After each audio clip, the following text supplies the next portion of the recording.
Gurur Brahma, Gurur Vishnu, Gurur Devo Maheshwaraha, Gurureva Param Brahma, Asmai Shri Gurave Namaha. Chinmayam Vyapyat Sarvam Trailokyam Sacharacharam Tatpadam Darshitam Yena Asmai Shri Gurave Namaha. Tvameva Mata Cha Pita Tvameva Tvameva Bandhuscha Sakha Tvameva Tvameva Vedyanamitam Tvameva Tvameva Sarvam Mama Deva Deva Tvameva Sarvam Mama Deva Deva. Jai Guru.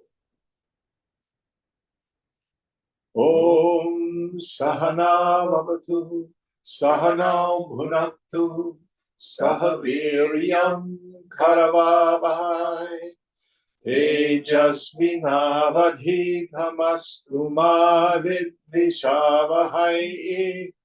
Om Shanti Shanti Shanti.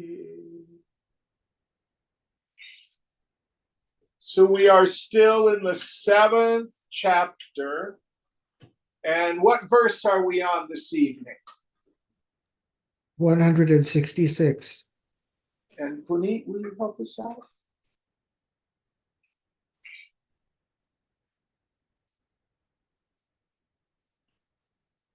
Chapter 6, 166. No, chapter 7, 166.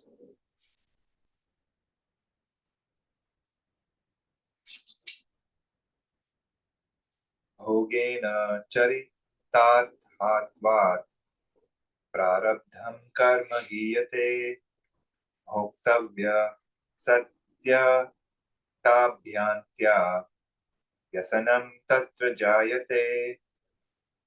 The fructifying karma spends its force when its effects are experienced. It is only when through ignorance one believes its effects to be real that they cause lasting sorrow. So we've been talking about this whole idea of, does the man of wisdom or the woman of wisdom suffer the effects of the fructifying karma, prarabdha karma? And let's review what Shankara says about it. There's a whole section in Viveka Judamani called, Is there prarabdha for the saint, for the man of wisdom? So first of all, for those of us in ignorance, there are 3 kinds of karmas that we have. Sanchita, Agami, Prarabdha. Sanchita, karmas of the past that have yet to fructify. Desires that we developed in other lifetimes, and they're in abeyance this lifetime because we don't have the right environment for their expression. Agami karma.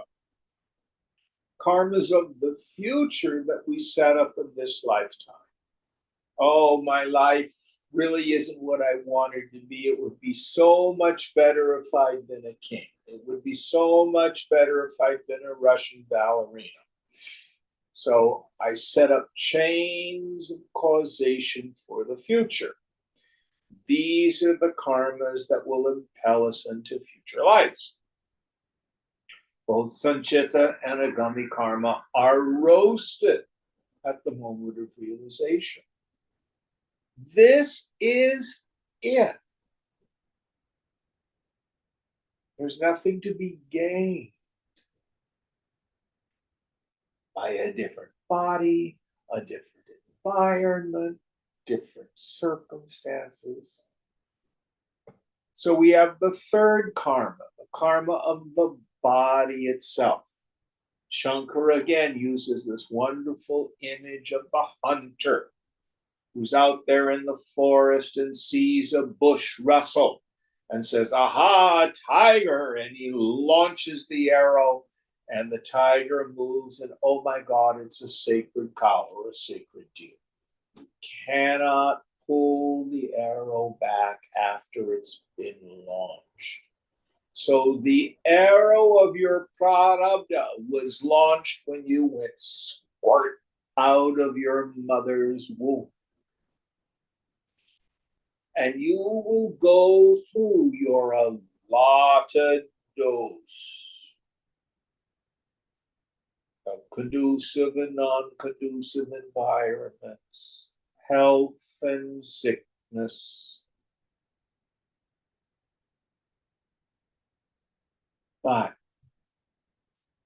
it is only the person in ignorance who is one, afflicted by it, and two, concerned about it. I was listening to a fellow today, and he's a contractor. And he's lost a big contract, so he's looking at the diminution of his income by 75%. A lot of people in IT, oh, I'm losing my job. If your ego identified, these things are a big deal. Friends are sick, family is sick, politics, all of this stuff. But for the person of steady wisdom, the state of Prajna, what is the primary mark of the person of steady wisdom? He knows he's not the body. Instead, he knows or she knows, I am Brahman, the ground being. Knowing that the body, mind, and intellect will go through its allotted journey of joys and sorrows, successes and failures, tragedies, calamities, successes, etc. But I have no relationship to it. So can I talk a little bit about our conversation before class? Sure. So Puneet was talking about, do I need to set aside time for spiritual practice, or does it matter if I return to the world and get a job because he likes solving problems? And the equipment will do what it'll do. Prarabdha. You don't need to think about it. But the beauty of Sanskrit, always the use of the passive voice. Did you learn this when you were studying Sanskrit? Mm-hmm. No, you don't use first person active voice very frequently. It's considered rude. So the desire will arise, the thought will arise in you to do this, that, or the other thing. And it's meaningless. Prarabdha.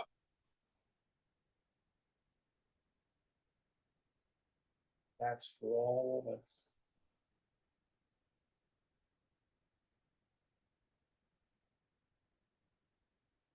Do what you will do. And in the end, the man or woman of realization knows that the body, mind, and intellect is conjured up by imagination. We can't say it's a real thing. So can we say there's cause and effect for something that's fundamentally imaginary?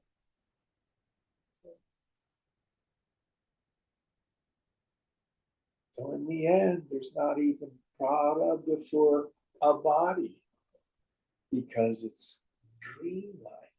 Is there cause and effect in your dream? You have a flying dream. What's the cause of your ability to fly in the dream? You have some cause for it. But is it real?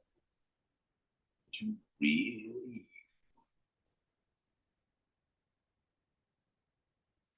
So the man of wisdom stands back from it all, has no particular concern for what the body does or does not do. Will she have her preferences? Yes.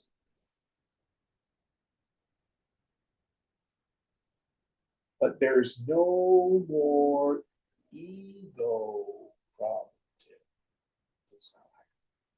What do I mean by that? If only, then I'll be happy. I really want this. And to a large degree, the actions of the person of steady wisdom are determined by the desires of other people.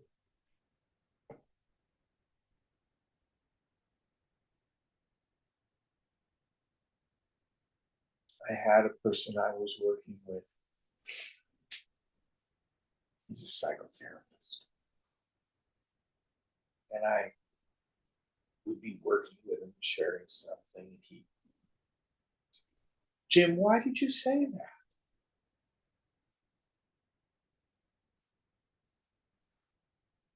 And I had to be very honest with him. I don't know. I have no idea.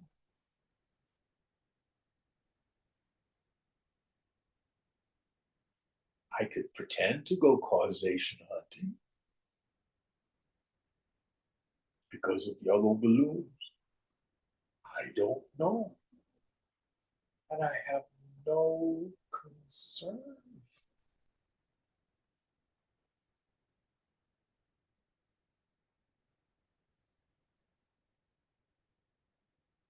Other people can get all concerned with the teaching on prarabdha. It's essentially a teaching that the scriptures have for the ignorant in order for them to be at peace about the activity of their teaching. But for the person of steady wisdom, there is no prarabdha.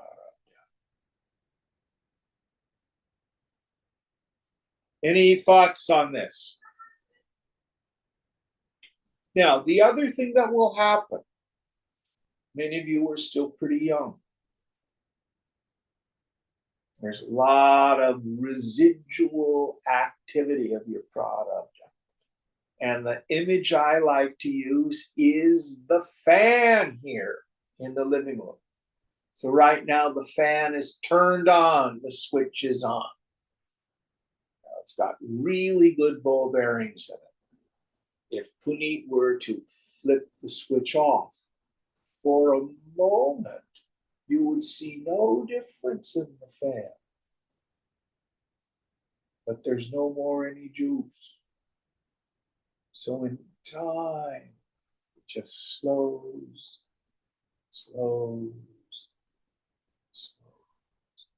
What is the electricity that drives the fan of our ego? Kama, Krodha, Aya. Desire, anger, fear.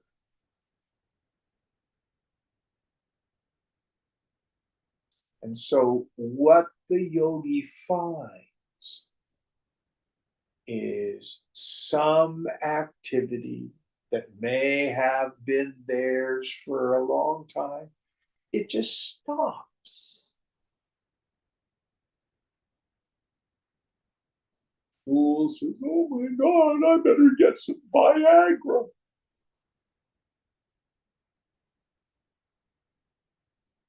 But the yogi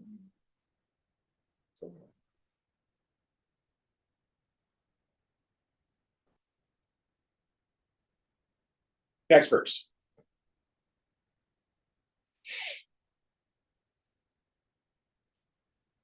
Ma vinashyattvayam bhogo vardhatamuttarottaram ma vigna pratiban ma vigna pratibantantu dhanyosmya smaditi brahmaha.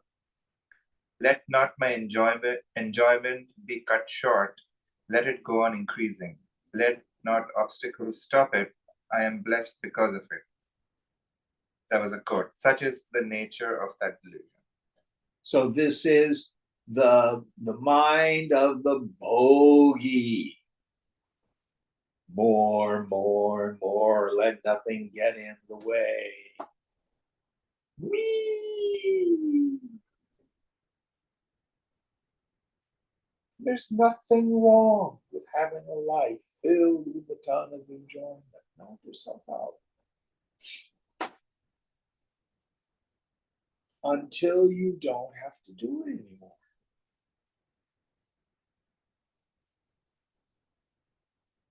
Fool thinks when something gets in the way of my enjoyment, and then we start to fight and struggle and do violence to others.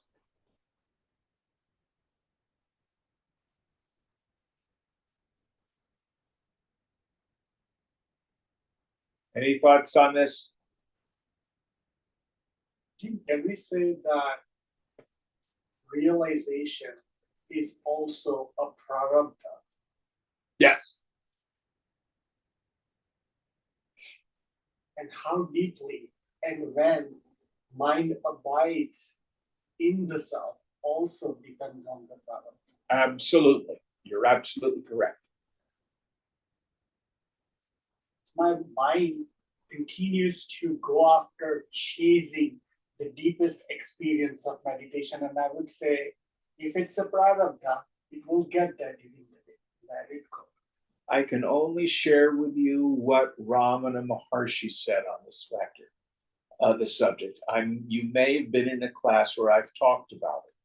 There's a wonderful little book called The Spiritual Teachings of Ramana Maharshi. I think the latest edition has a photograph of him on the cover. You'll know it because it has a preface, an introduction by Carl Jung. And it's questions and answers. And one of the questions says, of which of the stages of knowledge does the jnani belong?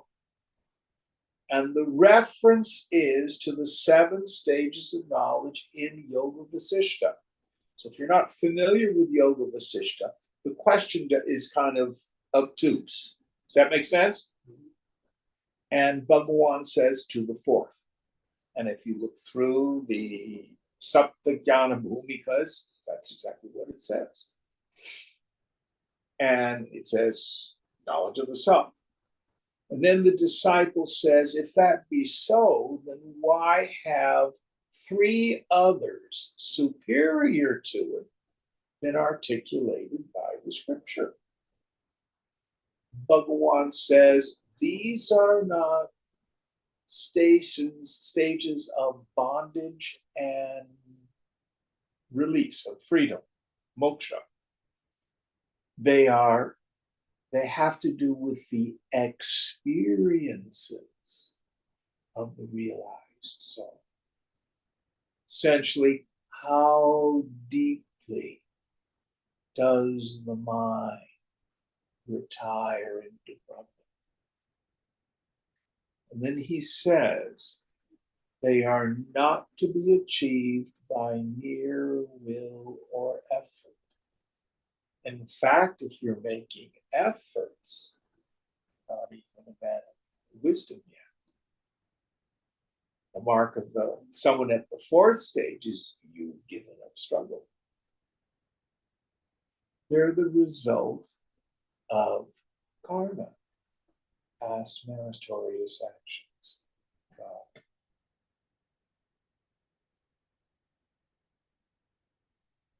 You're exactly right. Now, Why did Bhagawan at the age of 16 leave everything, go to the temple in Tirunamali, spend 11 years in silence?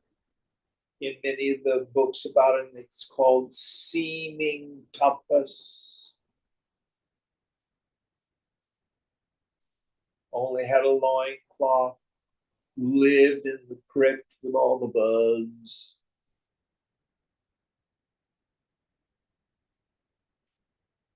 You did a 10-day retreat. He did an 11-year retreat. Only many years later that he began to speak. But that's what his prarabdha led him to do.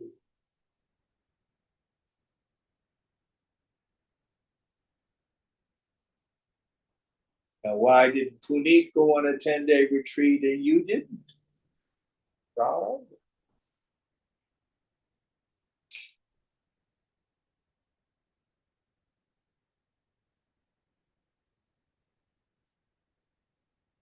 Any thoughts on this, Nilang? No, thank you for clarification.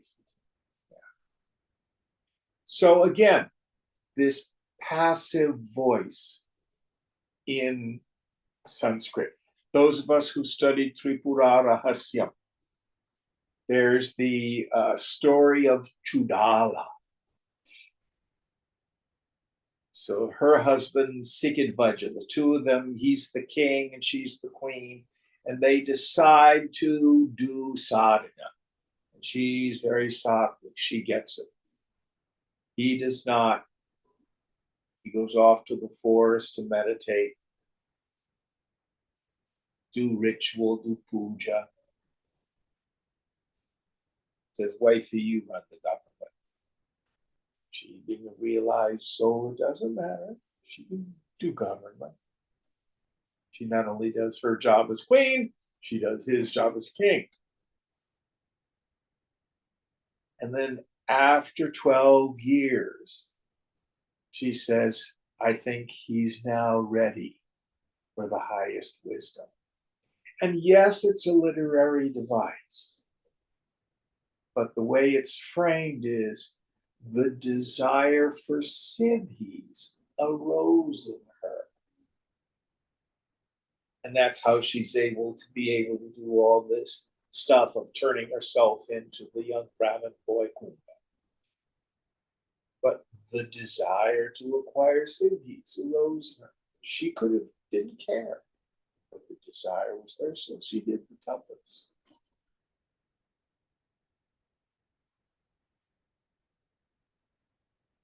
And also no thought of attachment to the end result. You may have the desire to spend hours and hours and hours in meditation, reveling in the sound, and still have a relatively shallow samadhi.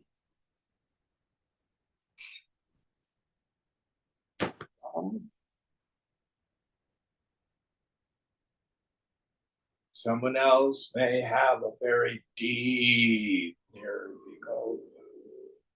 From that point on, a very deep samadhi. God is the same. But what the yogi wants to do is look from the outside at your equipment, your body, mind, intellect. Have no concern for it. Don't be identified with it. This particular body, mind, intellect, in the end, is the Lord's problem. And the Lord will put it where it's supposed to be and give it the tools and the responsibilities it's supposed to happen to fit into the great Lego structure of this world.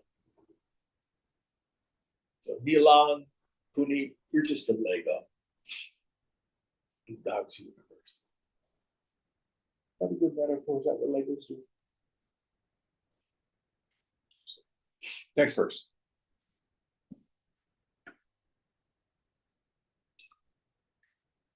यद्भावी न तद्भावी भावी चेन्न तदन्यथा इति चिन्ता विषग्नोऽयं बोधो ब्रह्मनिवर्तकः.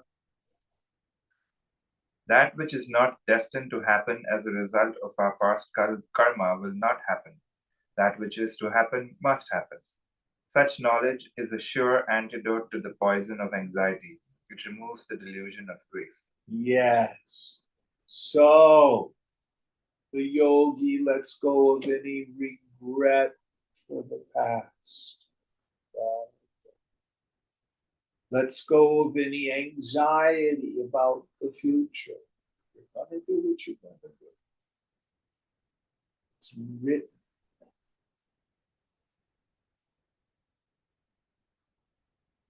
The Rubaiyat, Omar Khayyam, one of the refrains is, the moving finger writes and having it moves.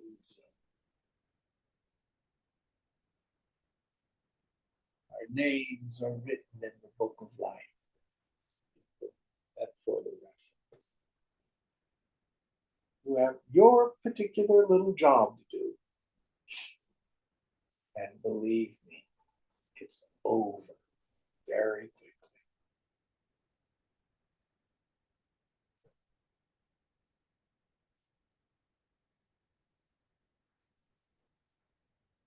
But it's the surest antidote. I like to use the term, the person of steady wisdom is out of control. He has no idea what he will do or say from moment to moment, or what will happen,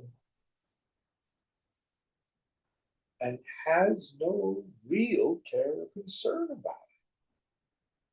Does that mean he doesn't pay the rent or the mortgage? Of course he does, until he doesn't.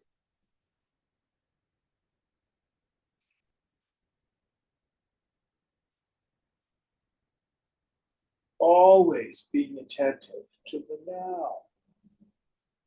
How can I be of service? How can I be God's hands in this world now?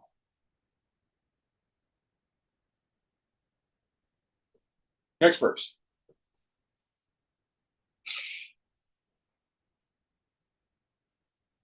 Samepi bhoge vyasanam भ्रान्तो गच्छेन बुद्धवान् अशक्यार्थस्य संकल्पात् भ्रान्तस्य व्यसनं बहु. Both the illumined and the deluded suffer from their fructifying karma. The deluded are subject to misery, the wise are not. Yeah. As the deluded are full of desires of impracticable, unreal things, their sorrow is great. Yes. So the dharma of the body is karma. The dharma of the self is moksha.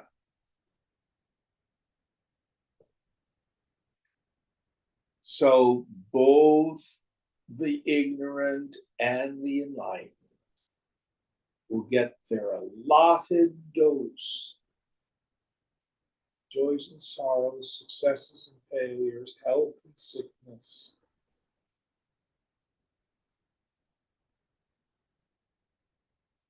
The man of wisdom breaks a bone, it hurts.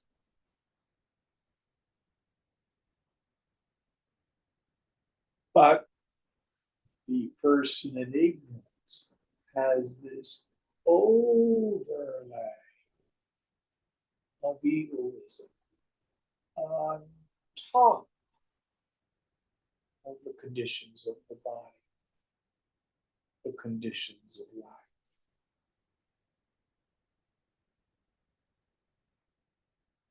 But she doesn't suffer because of it. Prarabdha.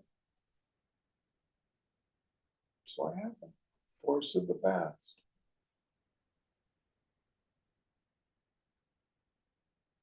Any thoughts on this? I just want to share my experience of this knowledge of Prarabdha. My intellect always tells me that I'm the one driving my daily karma, my daily action. But every time it identifies and I say, oh, it's just a Prarabdha, the intellect lets go. Yes. And at that time, how deeply mind actually abides in the self, that varies throughout the day to day. Yes. And so I get identified when my mind doesn't drop to that depth. I try to then actually have a much better samadhi.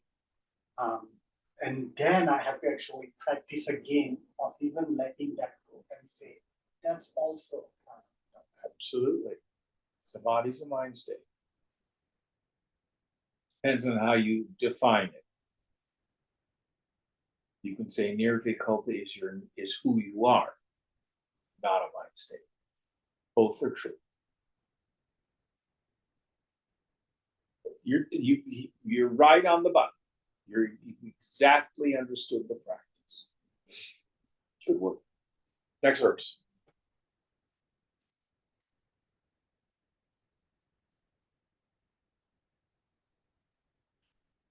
Maya mayatvam bhogasya uddhava sthapu pansaharan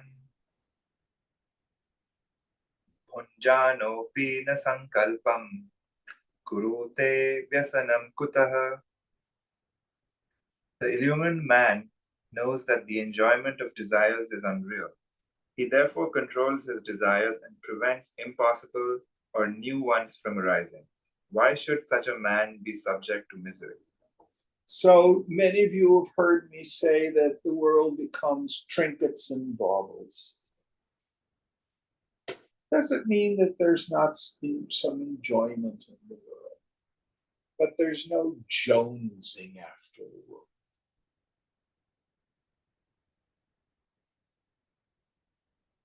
Man of wisdom or the woman of wisdom has found the chintamani, the wish-fulfilling gem, which is another name for the self, the kamadhenu, the milk cow of desire. Other name.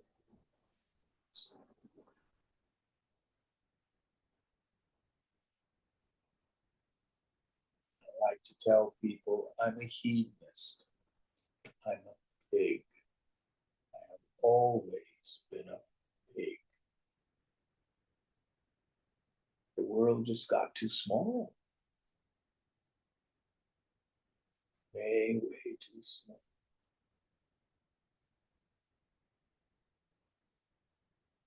So worldly desires are like a spoonful of water poured into the ocean.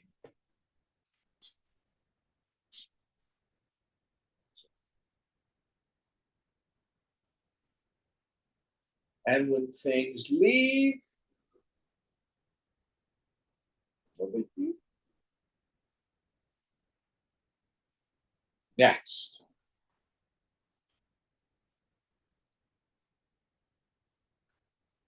Swapnendra jalasadhyasham chintya rachanatmakam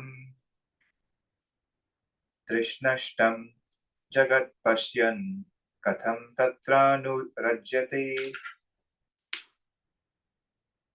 The wise man is convinced that worldly desires are like dream objects or magical creations. He knows further that the nature of the world is incomprehensible and that its objects are momentary, how can he then be attached to them?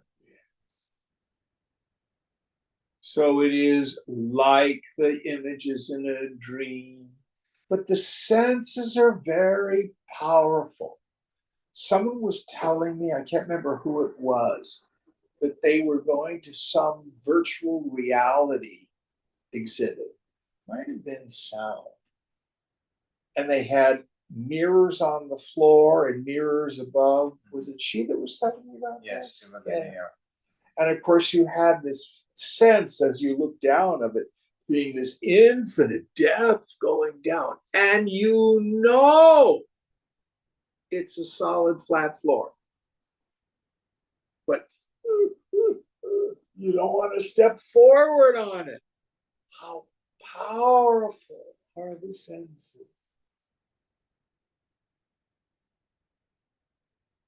Powerful are the senses. But the person of steady wisdom knows Brahma Satyam Jagan.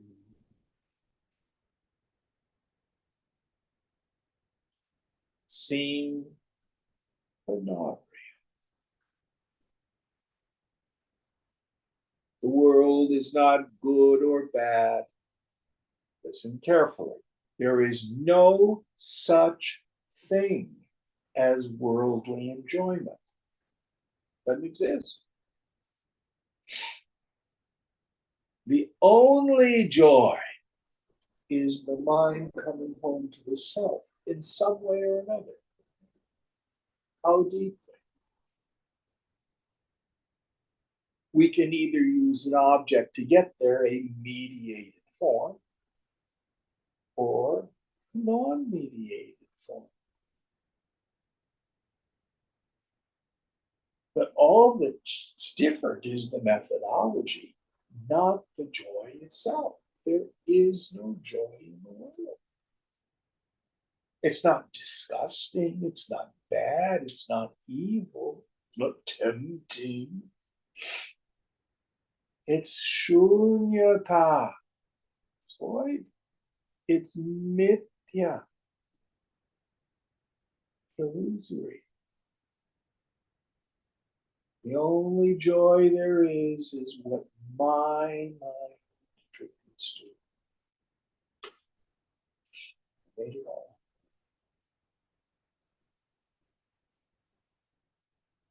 Next verse.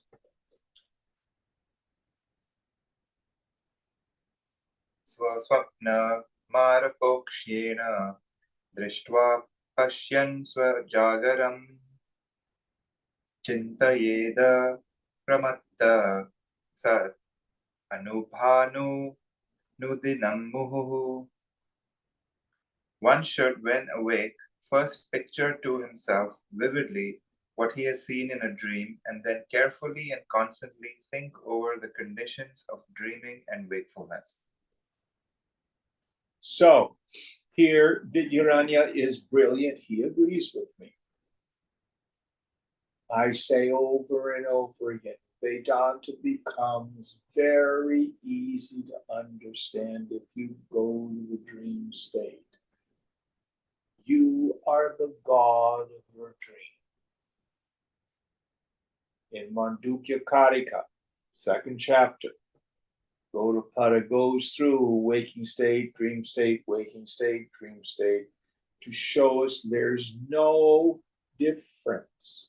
In the fourth Karika, in the second chapter, he says the phenomenal world is quite unreal, and the proof of its unreality is you can see it.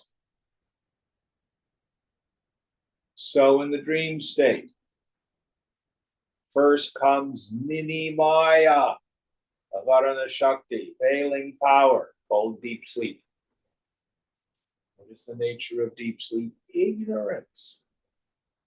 I illumine pure ignorance. Then the mind projects. Knower, knowing, and known. All sorts of various permutations. this is no different. This world is not a dream, it is like a dream, meaning your ego is not creating all of this. If Puneet had a dream last night, I, Jim, am not privy to it. Usually, all these jivas are characters in Ishvara's dream.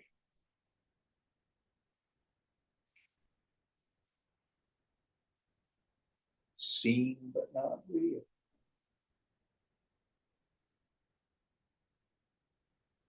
Don't worry. All gonna be okay. Next verse.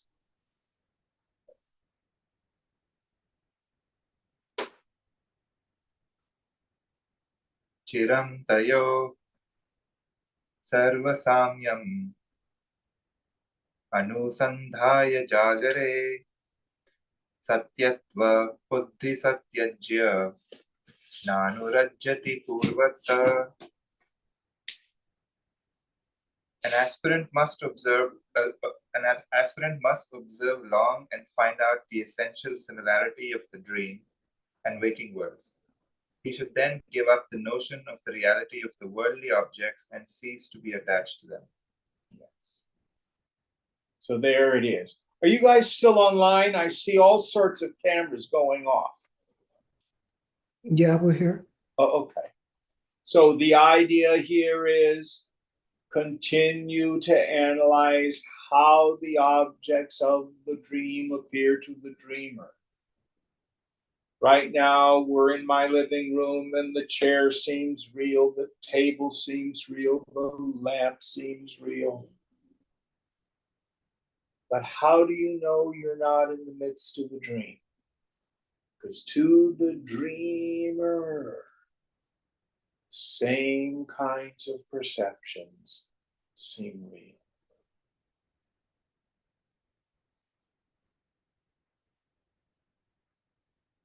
Perception is not a test of reality.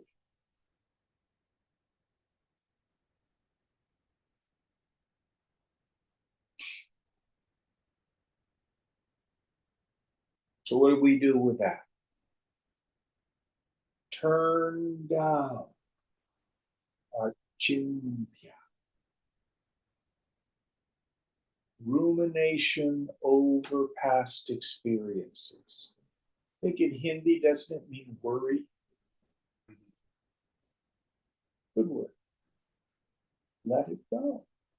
It's all just imagination.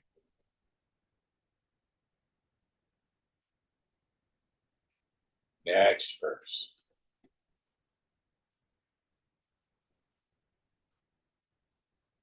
Indrajala idam dvaitam chintya rachanatnatvatah itya vismarato hani kava prarabdha bhogatah. This world of duality is like a magical creation with its cause incomprehensible. What matters to the wise man who does not forget this if the past actions produce the results in him? Indrajala. He's translated this as magician. But think of it more like a stage hypnotist, an illusionist.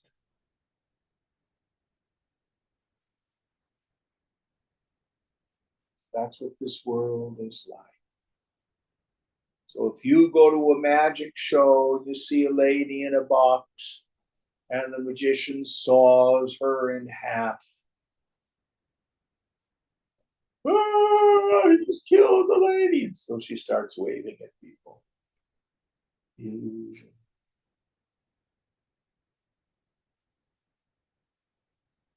You and I read the newspapers. Sarvam Bhagavidam Brahma. It's all Brahman. Now, this is advanced teaching. This is not the kind of stuff to say at a dinner party or hanging out with your friends who are not yogis. In Gita, Krishna says, the wise do not unsettle the minds of the ignorant with the truth. To do so consigns them to a hell. This teaching, rooted in experience about the fundamental unreality of the phenomenal world,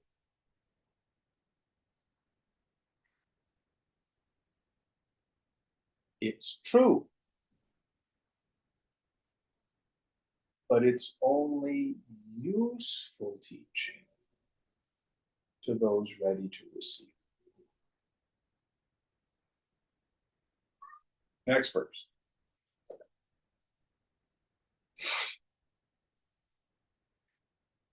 Nirbandhastvavidyaya indrajalatvasamsmritau prarabdhasyagraho bhoge jivasya sukha dukhayoho. The function of knowledge is to show the illusory nature of the world, and the function of fructifying karma is to yield pleasure and pain to the jiva. So the knowledge shows us the unreality of the world. Prarabdha bestows, and here the enjoyment, it's not just the enjoyments of positive things. It's we enjoy the miseries too. We experience them. It's a better way to look at it. So I always say, which is more real, a pleasant dream or a nightmare? They're both unreal. Get out. Don't believe the imaginary world that you see, whether it be positive or negative. Whether it's positive or negative, I'll tell you what's going to happen. It will change. It will die. Something new will be born. And then it will change. And it will die. Always.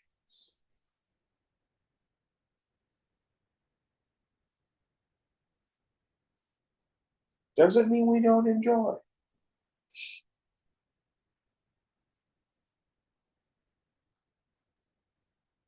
I like to use the metaphor of a sunset. Everybody enjoys a beautiful sunset. Nobody tries to possess a sunset. Nobody goes to the sun's funeral when the sun dips below the horizon. We all know what's going on. Light refracting in the atmosphere. It's actually the rotation of the earth. Doesn't mean it's not beautiful. But this short event, a twilight, so is everything.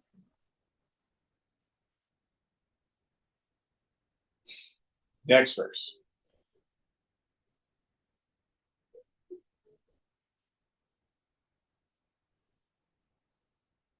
Vidyarabdhe viruddhyete na bhinna vishayatvatah janan janadi bharapyendrajal vinodo drishyate khalu. Knowledge and fructifying karma are not opposed to one another since they refer to different objects. The sight of a magical performance gives amusement to a spectator in spite of his knowledge of its unreality. Yes. Yes. So just because it's unreal doesn't mean it's not beautiful, not enjoyable. Just don't have an expectation about it. child thinks there's a pot of gold at the end of the rainbow.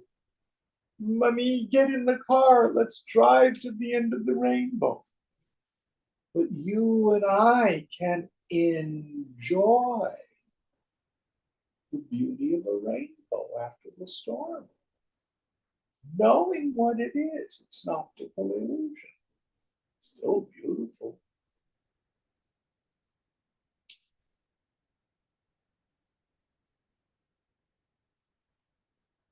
And I can stand in the bay window and see thunder and lightning and rains pounding against the window. I enjoy the storm because it doesn't touch me. So also, all the vicissitudes of life do not perturb the person of wisdom, as it never touches me. Next verse.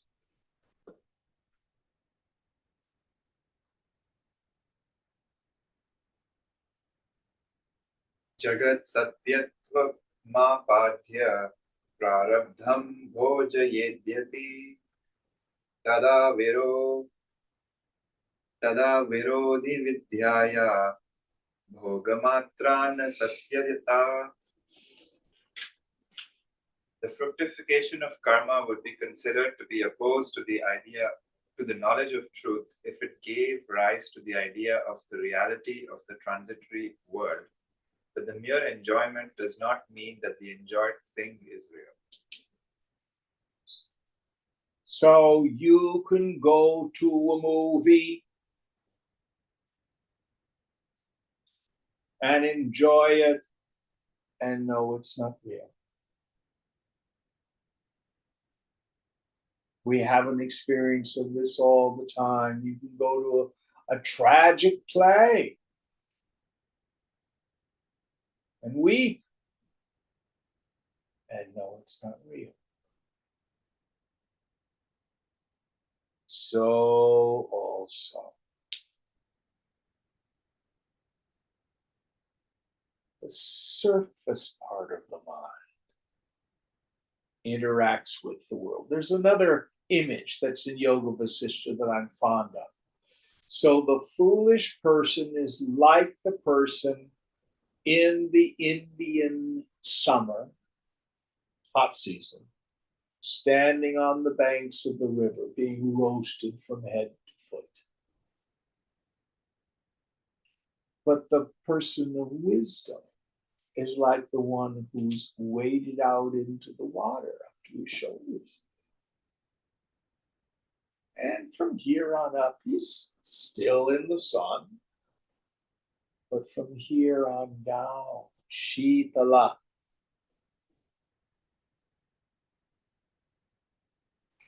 So as it were, the front part of the mind interacts with the world and to other people.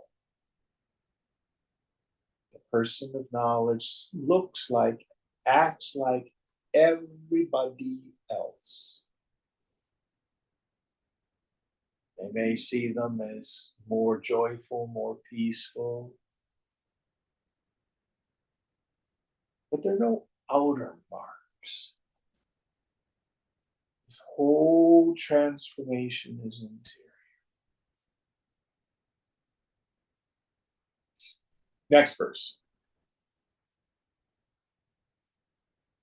Anu no jayate bhoga kalpitai swapna vastubihi jagrat dvastu virapyeva masatyai bhorga vishyatam. Through the imaginary objects seen in a dream, there is experience of joy and sorrow to no small extent. Therefore, you can infer that through the objects of the waking state also there can be the same experience without making them real. So, to kind of cut to the chase of what Vidyaranjan's talking about. Desire is not in and of itself an impediment to knowledge. Ignorance is the impediment to knowledge. So if you tune up the mind for a moment, notice that space of consciousness that you are, and think the thought, I'd like some ice cream. Did you lose knowledge of yourself because of that thought?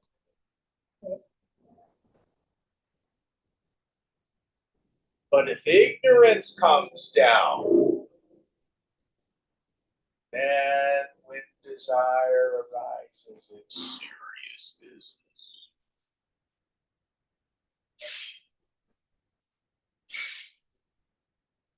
So ignorance is the fundamental impediment to knowledge, not necessarily desire. And when the scriptures talk about the suffering that's inherent in karma, so many texts translate it as desire. I don't like that.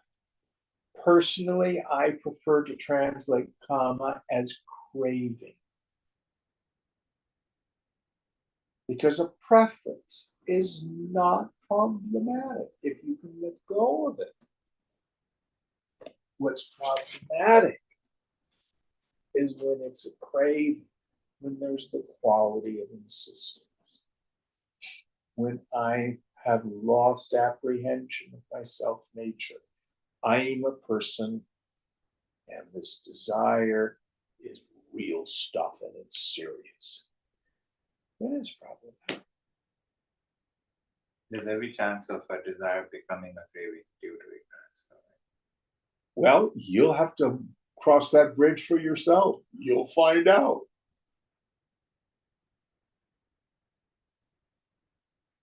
All I can say is be wary of indiscriminate revelry with the objects of the senses. And one of the most beautiful metaphors that Shankara uses is the silkworm spinning the cocoon. So each little vasana is like one thread, one self-indulgent revelry with the senses.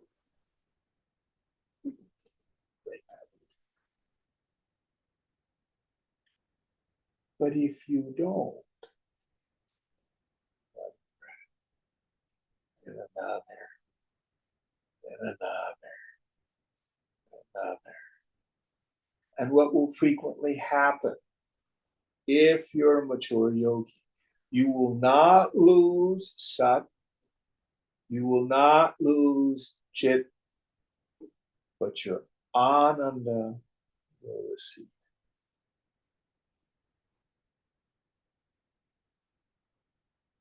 Why? Because let your mind get funky. Does that make sense? Mm-hmm. All right, next verse. Jim, can you explain that a little bit? You won't lose sat. If you know who you are, you probably won't ever lose that. You may, but probably not. But for example, if you were to quit meditating and you get caught up in enjoyment of the world and stuff like that, or really reacting to the negative things that you perceive, you might find your serenity, your sattva, receding. Then, of course, once the bliss of the self starts to recede, guess what we're going to do? Substitute drug, sex, and rock and roll for it. Because it's a little easier to get. And that only strengthens the impressions. So the seeker is seen to do spiritual practices so that he may purify his mind and relax the self. The woman of wisdom may also be seen to be doing spiritual practices. It does not add to their knowledge of the self. You just had a 10-day retreat. Do you know more stuff? Yes? I don't No? think so. No? It didn't get any bigger? It isn't brighter and more colorful? Nope. All he can ever have is more or less mind states. So the person of steady wisdom may be seen to be doing spiritual practices because it's the highest form of worldly pleasure. Why should one go out to a disco and get drunk when reveling in the halls of Vedanta is available?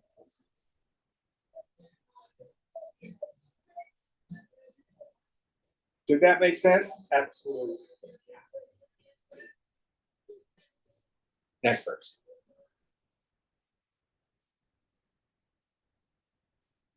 Yadi vidya pahan Yadi vidya pahnu vita jagat prarabdha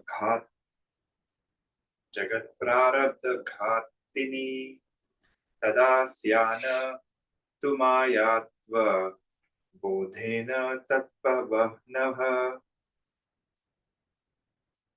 If the knowledge of truth would obliterate the enjoyable world, then it would be a destroyer of the fructifying karma. But it only teaches its unreality and does not cause its disappearance. Now I'm going to push back a little bit on Vidyaranya. And I want to talk about two states. Nirvikalpa Samadhi and Sahaja Samadhi. In Nirvikalpa Samadhi, the world is, as it were, destroyed for a moment. It is like deep sleep, in that there is no phenomenal world perceived, no ego. But unlike deep sleep, there is not the vritti of pure ignorance. I alone remains. It's timeless. Other people may think you're in samadhi for a short, long period of time. To the person in samadhi, you have no idea. It's timeless.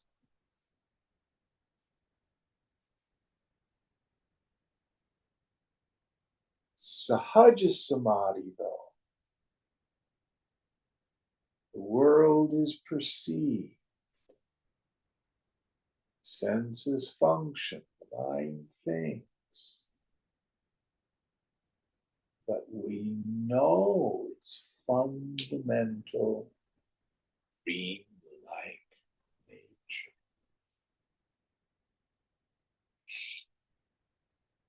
Now, one of the things that Vidyaranya talks about, there's paroksha jnana, indirect knowledge. The world is illusory. That's indirect knowledge. Aparoksha jnana, direct knowledge.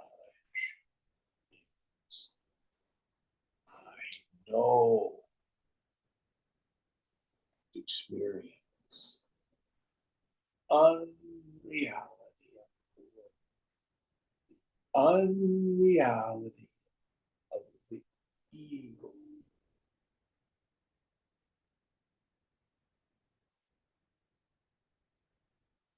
So this teaching is not just theoretical philosophy. It's always rooted in a direct apprehension, which is the result of abhyasa. Yasa Vairagya. That's the key. Practice and intense renunciation. All right, any thoughts or questions on this?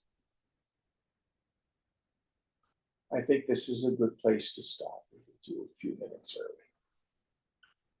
Om Purnamada Purnamidam Purnat Purnamudachyate Purnasya Purnamadaya Purnamevavashishyate. Om Shanti Shanti Shanti. Hari Om Sri Guru Bhyo Namaha. Hari